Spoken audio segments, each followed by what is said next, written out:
Jubilon E Plus, the Power Pack, Vitamin E. For strength and stamina. Jubilon E Plus, para laging malakas, laging masigla. Player Winner's Profile comes your way every Thursday, right after the live telecast.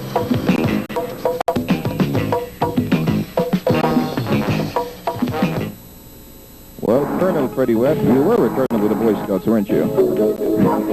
Okay, before we give them the breakdown of the scores for the Gilby's Gin Tonics, could you put your finger on exactly why the Gin Tonics lost when they got off to a big start and were really abreast of the Northern Consolidated Nationals, at least during the first half?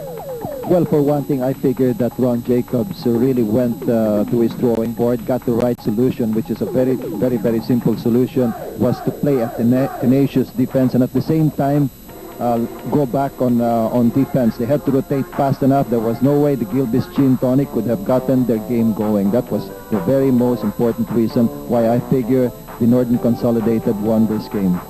And of course, the loss of Gilby's was also, for the most part, the undoing of the Gin Tonics, as can be reflected in their box scores. For the Gilby's Gin Tonics, the losing team, they had 124 total. They had Gary Vargas on top of the list with 24, closely followed by Robert Jaworski with 6 rebounds. Willie Generalao had 18. Francis Hernandez had 17 points, coming mostly at the end of the ball game. Terry Saldana had 15. Terry wasn't himself today. Really had a hard time because they were really triple teaming Terry. He had no way to escape all those guys. He had 11 rebounds still. Joey Marquez had 15. 1 3-pointer coming from Joey Marquez. Ed Ducut, one of his finest games, had 12 points, 10 rebounds. As I said, he silenced Jeff Moore for a while. Steve Watson did not score. Well, Freddie Webb, the Barangay Tanods are threatening to arrest us for vagrancy, so we might as well split the scene and just drop them an invitation to stay with us for the rest of the evening, because right after this, you will see Winner's Profile brought to you by Andy Player's Special Whiskey, real whiskey for real winners, and then the delayed telecast of the game between Crispa and Beerhausen. That should prove mighty interesting, and you're in for a grand evening of basketball. Freddie? Thank you very much, Joe, and good evening again, ladies and gentlemen. We'll be riding out to the sunset hand in hand. See you in a moment.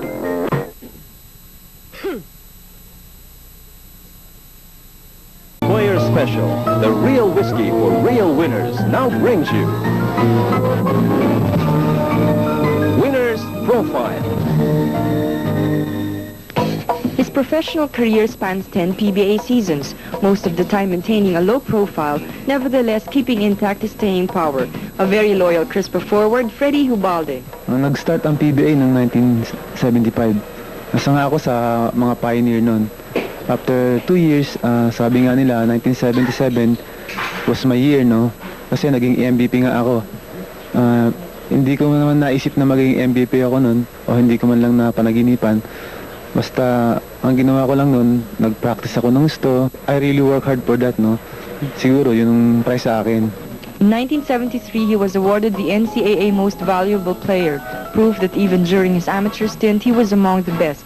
He was chosen forward of the Mythical Five in 1977-78, and in 1981 compiled 5,000 career points. With all these credits, many people wondered why for some time, Freddie's career went into a slump. Namatay ang father ko, nagkaroon ng problema sa pamilya namin na naka-apekto sa laro ko. 1979 hanggang 1982, nawala nga ako sa limelight noon. Which is true, no, kasi na-feel ko rin yun. Gusto kong pakita na kaya ko pang maglaro, no, dahil nga MVP ako. Kaya lang limitado ang oras ko, yung exposure ko. Sa player, importante yung yung exposure eh. Kaya nga na-apekto na rin sa akin yun psychologically. Tapos nawala na ang confidence ko. May time nga na gusto kong mag-shoot, hindi ko magawa dahil wala na yung confidence sa sarili ko.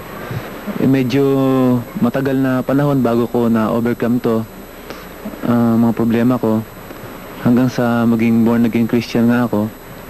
Saka doon ko naintindihan ang mga gumugulo sa pamilya ko, sa sarili ko, lalo na sa akin, no.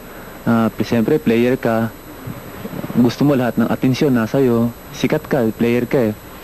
At doon ko nalaman na napansin na may ibang tao pala na dapat bigyan ng atensyon.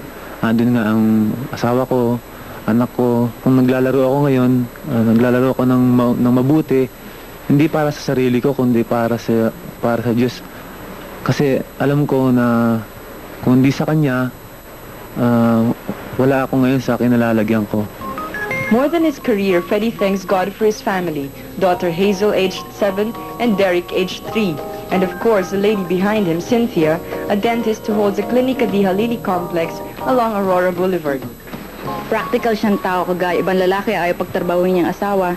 Pero si Freddie, siya pa ang porsigido sa akin. Siya nga, nung goodwill niya nga, instead na gamitin na lang niya sa sarili niya, in-advise pa niya ako na mag-put up na lang ako ng clinic ko, which I'm very thankful sa kanya.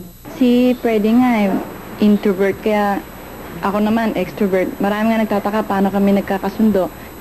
Ito, magna 9 years na kami, smooth sailing pa rin. Ako yung quiet type of person, no? Yung masyadong mahiyain, shy type, gano'n. Kaya nga pag wala kaming game, nandito lang ako sa music room ko, magpapatugtog ako, nakikinig ako ng music.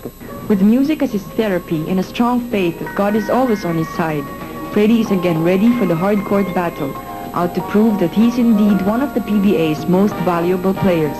Be with us again next Thursday after the 5-minute news break for Winner's Profile, brought to you by Andy Player Special and produced by Vintage Enterprises. Thank you.